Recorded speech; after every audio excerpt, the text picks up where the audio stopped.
안녕하세요. 김종태 경제플러스 4회차가 됐습니다.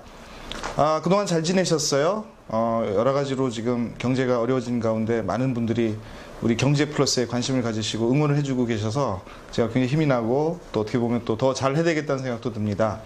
오늘은 여러분들하고 경제 관련돼서 몇 가지 좀 전해드릴 사항도 있고 그 다음에 말씀을 드릴 게 있어서 혼자서 일부를 진행하도록 하겠습니다. 최근에 우리 창업과 관련해서 정부에서 많은 지원을 하고 있고 그 다음에 또 창업 관련된 지원 기관들 그 다음에 또 어떻게 보면 정부에서 세 가지로 이제 나눠서 지금 지원 체계를 가지고 있는데 첫 번째는 이제 창업진흥원을 통해서 지원 프로그램이 다양하게 우리 창업자들을 위해서 준비되고 있고요.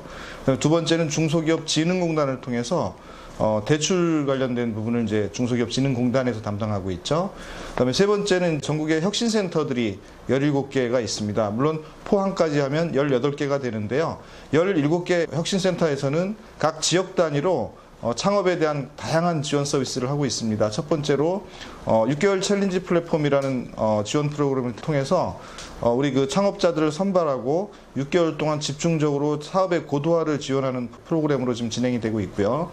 그 다음에 또 이제 한 가지 특이할 사항은 전국에 이제 연구개발 특구라는 게 이제 있는데요. 작년까지는 대구, 광주, 부산, 대전 이렇게 네 군데 특구가 설립이 돼서 각 지역 단위로 연구소 기업이라든가 특구의 기업 설립하는 경우에 상당히 많은 혜택과 그 다음에 세제 혜택 등을 지금 부여하고 있는데요. 올해 처음으로 전북 특구가 다시 새로 생겼습니다. 우선 전북에 있는 특구는 전주, 정읍, 완주 세 군데 특구를 지정해 놓고 전주나 정읍이나 완주에서 창업하는 분들한테 상당히 좋은 혜택과 그 다음에 엑셀러레이팅 프로그램을 통해서 창업기업한테 투자까지도 연계해서 지원하는 그런 시스템을 지금 갖춰놓고 있습니다. 특히 전주는 이번에 처음이기 때문에 처음 이제 시도하는 만큼 어떻게 보면 이제 다른 지역에 비해서 조금 더 좋은 성과를 낼 수 있도록 체계적인 어떤 그런 시스템을 도입하려고 노력을 하고 있고요. 거기에 이제 엑셀러레이팅 프로그램이 같이 도입이 되면서 전북 지역 안에서 특구 지역도 아까 말씀드렸듯이 전주, 정읍, 완주 세 군데 지역에서 창업자들을 발굴하고 또 이미 창업된 기업들한테는 추가로 투자 유치나 아니면 시제품 제작 등 지원 프로그램을 통해서 회사들이 성장할 수 있도록 지원하는 프로그램을 가지고 있고요. 그다음에 연구소 기업이라는 어떤 새로운 형태를 통해서 실제로 연구소 기업을 설립을 하면 공공 부분의 기술 이전을 하면 그다음에 특구 지역 안에 창업을 하게 되면 그 연구소 기업에 이제 많은 혜택을 드리도록 그렇게 돼 있고 그다음에 세제 혜택도 상당히 많이 이제 지원되는 프로그램으로 운영이 되고 있습니다. 그래서 전북 지역에 계신 우리 창업자들이나 전북 안에서 창업을 생각하고 계시는 분들은 전주, 정읍, 완주에 있는 전북 특구 지역에 창업 프로그램에 참여해 보시면 어떨까 싶습니다. 창업에 대해서 여러분들이 아마 많은 고민을 하고 또 창업이 과연 정답인가 이런 생각을 하고 있을 수가 있습니다. 그래서 저희가 많은 고민을 같이 이제 나누는 가운데 창업이 과연 우리 어떤 그 젊은이들, 대학생들이 창업 쪽으로 굳이 가야 되는지에 대해서도 많은 생각을 하고 있는데 결국은 이제 취업률이 떨어지고 고용률이 떨어지다 보면 대안으로 이제 창업을 할 수밖에 없는 정부에서도 이제 창업을 지원할 수밖에 없는 그런 구조적인 문제 때문에 여러분들도 이제 창업에 대해서 많은 관심도 물론 있고 또 정부에서 이제 창업에 대한 지원 프로그램을 많이 만들어가고 있는데요. 창업 쪽에서 여러분들이 만약에 창업을 한다면 창업을 한 사람들이 과연 얼만큼 성공을 하고 성장할 것인가에 대한 그런 통계 자료나 아니면 그런 자료를 갖고 있는 어떤 기관, 그 다음에 이제 투자자들 입장에서 보는 관점, 이런 것들을 종합해서 여러분들도 한번 같이 생각해 볼 필요가 있을 것 같습니다. 첫 번째, 창업을 한 어떤 성공에 대한 어떤 통계는, 조선일보에서 이런 통계가 있었습니다. 우리나라 스타트업 기업의 10년간 생존 확률이 8.2%? 이런 어떤 자료가 아마 그 기사로 나왔던 게 기억이 나는데요. 8.2%라는 얘기는 10년 동안, 이를테면 이제 100개가 현재 창업을 해서 10년이 지났을 때 8개 정도가 이제 남는다. 이런 걸로 보이겠죠. 근데 이제 저희, 엔젤 투자자나 아니면 투자 기관에서 보는 관점은 조금 더 다를 수가 있습니다. 어떤 입장이냐면, 100개의 창업 기업이 2년에서 3년 사이에 80% 정도가 문을 닫거나 아니면 그 업종 전환을 하거나 아니면 이제 그 실패를 하게 된다는 걸 보게 되고요. 그렇다면 한 2, 3년 안에 한 20% 정도가 생존한다고 보면 맞는 것 같습니다. 그리고 그 이후에 추가로 2, 3년이 더 지났을 때 또 그 안에서 80% 정도가 또 뭐 상황이 안 좋게 될 거다. 이런 입장에서 보면 한 5년 정도 지났을 때 한 4% 정도의 어떤 생존 기업이 이제 남는다. 이렇게 이제 제가 보고 있고, 그 4%의 어떤 남는 기업들 중에서 투자자들이 투자를 많이 한다는 걸 여러분들이 이제 이해를 하셔야 됩니다. 저희 그 엔젤 클럽에서 지난 4년 동안 투자한 기업들이 한 100여 개 되는데요. 그 100여 개 기업들의 투자의 어떤 그 통계나 평균을 저희가 한번 내봤습니다. 첫 번째 통계가 뭐냐면, 도대체 이 기업이 몇 년 차에 투자를 받았을까라는 관점에서 저희가 조사를 해봤는데요. 전체 투자된 회사들의 평균은 창업하고 나서 투자가 된 시기를 말씀드리는 건데, 평균 3점 몇 년이더라고요. 3.3년인가 되는 걸로 알고 있는데, 그 얘기는 창업 이후에 3년 정도 지나야 이제 투자가 원활하고 또 투자자들이 많은 관심을 갖고 있는다, 이렇게 볼 수가 있을 것 같고요. 또 한 가지 재미있는 통계는 그 3.3년이 지난 회사들의 이제 투자를 하는 투자자들은 저희 이제 엔젤 클럽과 엔젤 투자에 관련된 사항의 통계입니다. 한 기업에 얼만큼 투자가 될 것인가를 조사를 해보니까 한 기업당 평균 1억에서 1억 5천 정도 되는 거로 이제 평균이 나오고 있습니다. 그렇다는 그 얘기는 뭐냐면, 한 기업의 자본금이 얼마가 됐든 간에 실질적으로 투자가 되는 금액이 이제 1억에서 1억 5천이라고 보고, 그 1억에서 1억 5천 되는 금액으로 과연 이 회사가 지분, 즉 그 회사의 전체 그 발행된 주식의 몇 % 정도를 가져가는지에 대한 조사를 해보니까 대략 한 10% 남짓 내외, 이렇게 이제 정리가 됩니다. 그렇다면 그 1억에서 1억 5천 투자를 한 사람들이 그 회사의 10% 내외의 지분을 갖고 간다는 얘기는 결국은 그 회사가 그 회사의 전체 그 투자를 받는 시기에 회사의 가치, 즉 밸류는 10억에서 15억 정도로 이제 보는 거죠. 그렇다면 그 모든 창업자들이 이제 투자를 받기를 희망할 거고, 또 투자 유치에 대해서 관심을 많이 갖고 있는데, 그 회사의 어떤 가치로 봤을 때 10억, 15억 내지는 20억 그 범위에 들어갔을 때 투자자들이 집중적으로 투자를 하더라. 이런 걸로 여러분들이 이제 이해를 하시면 아마 충분히 쉽게 해석이 될 것 같습니다. 10% 지분을 1억에서 1억 5천에 이제 투자를 하는 분들은 결국은 밸류가 10억, 15억, 20억. 이게 이제 가장 기본적인 어떤 그 투자자 입장에서 선호하는 그 밸류라고 보시면 되고요. 그 다음에 또 엔젤 투자자가 투자할 회사를 만난 다음에 어느 정도 시간이 경과했을 때 투자를 했는지에 대한 조사를 해보니까 8개월에서 9개월 정도 소요되는 거로 조사가 됐습니다. 그 뜻은 뭐냐면 전혀 모르는, 그러니까 우리 그 지인 투자라고 하면 주변에 아는 사람들로부터 투자를 받는 거기 때문에 그 엔젤 투자하고는 성격이 다르다고 볼 수가 있고요. 또 엔젤 투자자는 새로 어떤 아이템을 전혀 모르는 상태에서 다시 만나서 그때부터 그 아이템에 대해서 검토하고 분석하고 조사하고 투자 결정을 하는 시기가 상당히 오래 걸린다는 뜻으로 이제 해석을 할 수가 있습니다. 이거는 아마 여러분들도 앞으로 투자를 받는 어떤 입장에서 상당히 중요하게 생각해야 될 포인트들인데, 첫 번째는 엔젤 투자자들은 바로 사업자 등록을 낸 어떤 아주 초기 사업자들한테 바로 투자를 하는 게 아니라 조금 더 많은 시간을 좀 가지고 고민하면서 투자한다, 이런 결론이고요. 두 번째는 회사의 가치가 10억에서 20억 사이에 평가를 받을 때 가장 집중적으로 투자가 된다. 그 다음에 그 투자를 하는 사람들은 보통 회사의 10% 남짓 지분을 가져간다는 뜻이고요. 그 다음에 그 투자를 하는 기업들에 대해서 처음 만나서 한 8개월에서 9개월 정도 지나야 투자가 된다. 이렇게 이제 여러분들 정리했으면 좋겠습니다. 또 한 가지 이제 저희 그 클럽의 회원 수가 상당히 많이 있는데, 투자를 하고 있는 저희 클럽의 회원들로 구성을 해서 저희가 조사를 한 게 하나 있습니다. 그게 뭐냐면, 투자자들은 과연 투자를 하고 나서 얼만큼 기다려줄 수 있을까?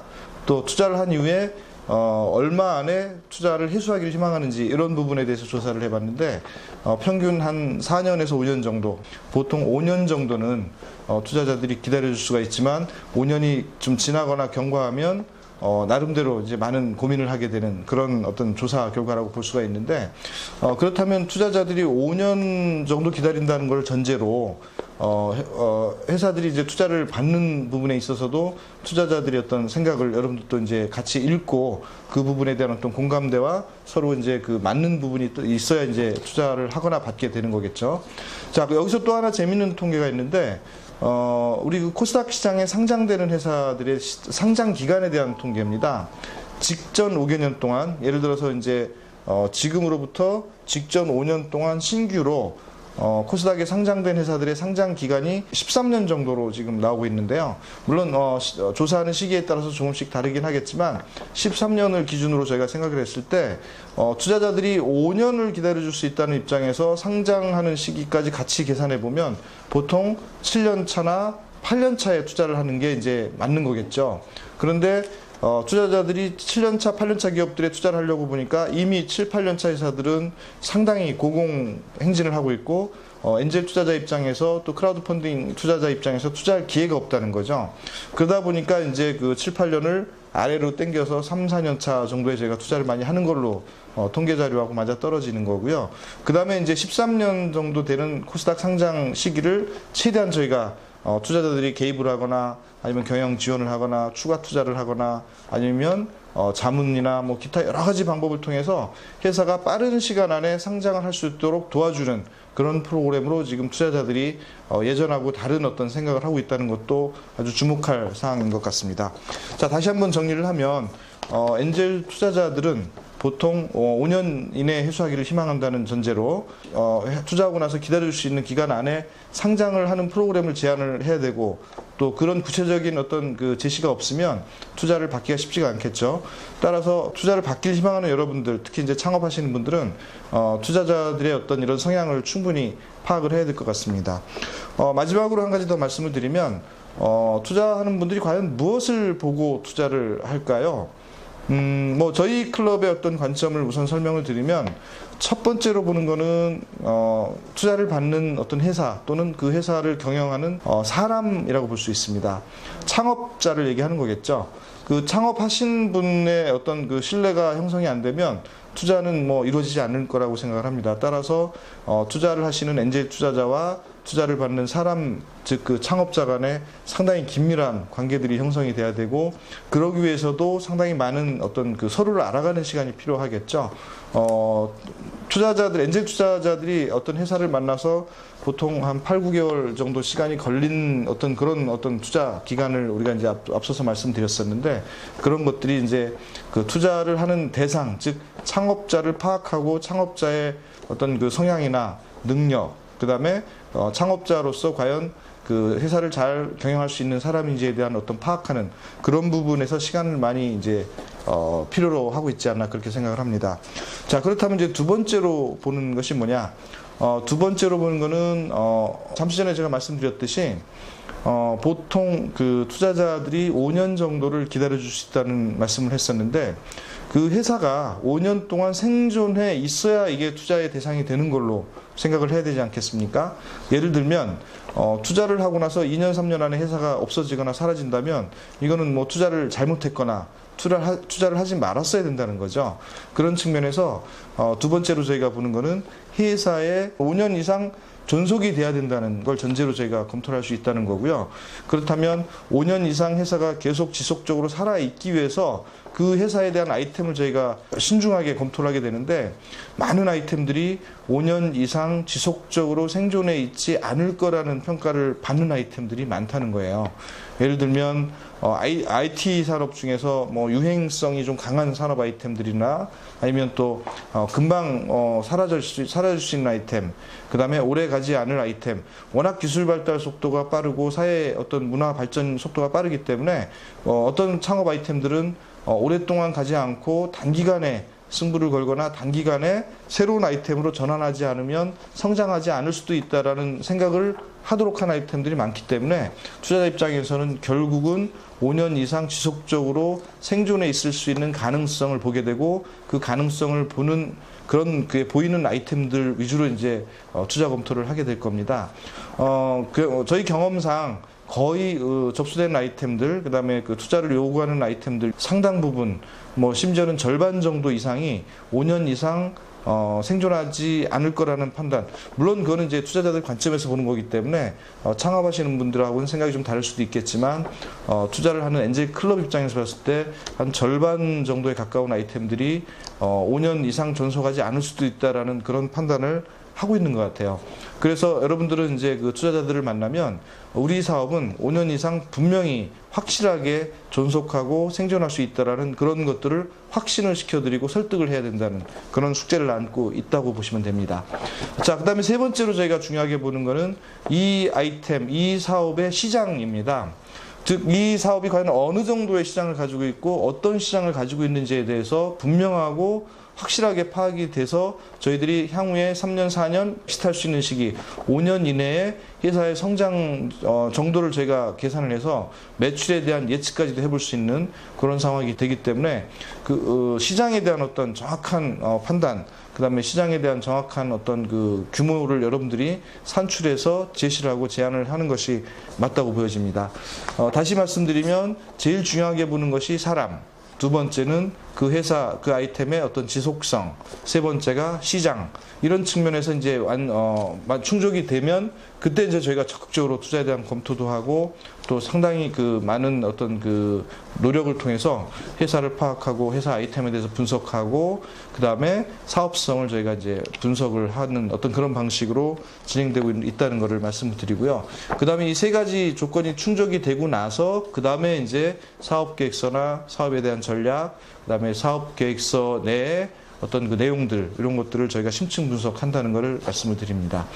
자, 앞에서 말씀드렸던 것처럼 현재 그 투자 시장에서의 어떤 전체 평균이 아니면 통계가 실제로 그 현장에서 일어나는 거하고 다를 수는 있지만 그 통계는 상당히 많은 어떤 투자 기업에 대해서 저희가 분석을 해서 만든 자료이기 때문에 이런 어떤 상황을 여러분들이 충분하게 이해를 하고 투자자들을 만나고 그다음에 투자를 유치하는 이런 어떤 그 준비, 이런 것들이 이제 상당히 중요하지 않을까 생각을 하고요. 그다음에 이제 그 기간이라는 것도 어떻게 보면 창업을 하고 나서 바로 투자를 받을 수 있다라는 것도 물론 그 평균적으로 저희가 3.3년을 얘기한 거지 앞서서 초기에 투자할 수도 있긴 하겠지만 일반적으로는 투자를 상당히 어떤 그 창업 이후에 뭐 조금 어느 정도의 시간이 이제 필요하다, 이런 걸 말씀을 드립니다. 그리고 마지막으로 이제 최종 정리를 하면 투자가 굉장히 급하고 좀 서둘러서 이제 투자를 받겠다는 어떤 그런 분들이 꽤 많이 있는데 역시 이제 투자자들 입장에서는 한 발짝 뒤로 물러설 수밖에 없다는 것을 말씀드립니다. 투자를 하시는 분들은 이게 해수를 전제로 투자를 하기 때문에 지금 투자를 하고 나서 뭐 최대한 5년 정도, 물론 그에 더 빠른 기간 안에 해수를 할 수 있으면 좋겠지만 5년 안에 코스닥에 상장되거나 M&A 되거나 아니면 또 다른 방식에 의해서 해수를 생각을 할 건데 그 생각하는 그 기준이 상당히 어떻게 보면 이제 짧은 기간으로 이제 보여지고 그 짧은 기간 안에 회사가 성장하는 모습을 보여주는 그런 걸 전제로 이제 진행이 되는데 그런 어떤 그 후의 어떤 마스터 플랜보다는 지금 당장 급한 어떤 그 자금에 대한 어떤 그 투자 유치, 그다음에 회사의 어떤 막 긴박성, 긴급성 이런 것들을 전제로 투자를 하게 되면 경험상 내지는 그동안 저희가 투자를 했던 방식에 의하면 상당히 결과가 안 좋았다, 이런 결론을 저희가 내고 있기 때문에 투자자들한테 아주 급한 모습, 서두르는 모습, 그 다음에 굉장히 막 지금 긴박한 모습, 이런 것들을 보이면 투자를 받기가 좀 더 어려울 수도 있다, 이런 것들도 이해를 했으면 좋겠습니다. 자, 오늘 전반적으로 엔젤 투자 시장에 대해서 간단하게 말씀을 드렸습니다. 하지만 이 간단한 말씀드린 간단한 말씀 중에 상당히 중요한 포인트들이 있기 때문에 여러분들은 이 방송을 보시고 그 다음에 창업하시는 분들이나 주변에 창업하시는 분, 그 다음에 이미 창업하신 분들한테도 투자를 받을 수 있는 어떤 준비를 하는 과정에서 상당히 의미 있는 숫자들, 또 나름대로 깊이 생각해 봐야 될 어떤 그 통계 자료들이기 때문에 여러분들도 오래 기억을 해두시고 투자자들을 만날 때 제가 말씀드렸던 부분을 잘 정리해서 투자자들을 설득을 하고 그 다음에 아이템들을 갖고 계신 사업 아이디어, 그 다음에 사업 아이템들을 투자자들한테 그 설득이 될 수 있고 투자자들이 공감할 수 있는 그런 어떤 그 설명의 자리, 그 다음에 또 설명하는 자료, 그 다음에 여러분들의 어떤 확신의 확신에 찬 어떤 신념, 기업가 정신을 가지고 사업을 성장시킬 수 있는 어떤 그런 모습들을 투자자와 투자를 하시는 분들한테 여러분들이 보여주시면 아마도 투자 유치에 반드시 성공할 것이라 생각을 합니다.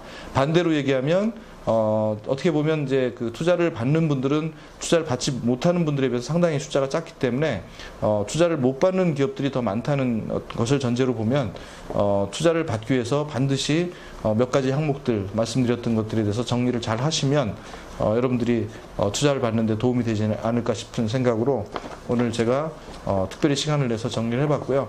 앞서서 말씀드렸던 어떤 특구 지역 내에서의 어떤 그 창업 지원 프로그램, 그 다음에 엔젤 투자자들의 엔젤 프로그램, 그 다음에 또 크라우드 펀딩에서 지금 하고 있는 크라우드 펀딩 프로그램, 이런 것들이 어떻게 보면 창업자들한테 상당히 유용한 정보일 수도 있고, 창업자들이 지금 어느 단계에서 어떻게 투자를 받는지를 결정을 해서 거기에 맞게 이제 접근해서 어프로치할 수 있는 그런 것들도 여러분들한테 꼭 필요하다고 생각을 하고요. 주변에 그 엔젤 투자를 하신 분들이나 크라우드 펀딩에 관련되신 분들이나 벤처 캐피탈에 계신 분들을 꼭 한번 친한 사람들을 만들어 놓거나 아니면 소개를 받아서 평상시에 그분들하고 교류를 하는 것도 좋은 방법이라고 생각을 합니다.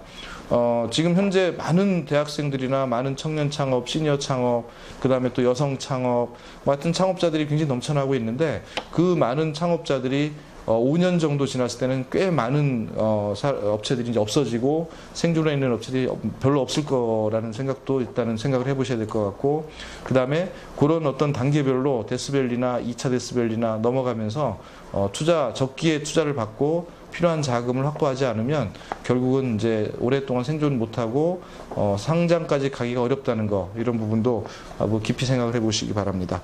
자, 오늘 1부 순서에서는 여러분들한테 좀 도움이 될 수 있는 정보를 전달해 드리는 내용으로 구성을 해봤고요. 그 다음에 이런 내용들은 아마 여러 어떤 경로를 통해서 저도 가끔 강의할 때 이런 얘기들을 하는데, 아마 신문지상이나 다른 어떤 인터넷 어떤 검색을 통해서도 나오긴 하겠지만, 또 어떤 오늘의 방송을 통해서 여러분들이 아주 귀중한 정보가 됐으면 하는 바람으로 말씀을 드렸습니다. 이상으로 1부 순서를 마치고요. 잠시 후에 우리 2부 순서에서 또 요즘 우리 금융기관과 그 다음에 또 우리 주민등록이 이제 없어지고 그 다음에 공인인증서 같은 것들이 없어지면서 인증을 어떻게 할 것인지에 대한 어떤 관심이 높아지고 있는데, 다양한 인증들 중에서 한 가지를 아마 소개를 해드릴 것 같습니다.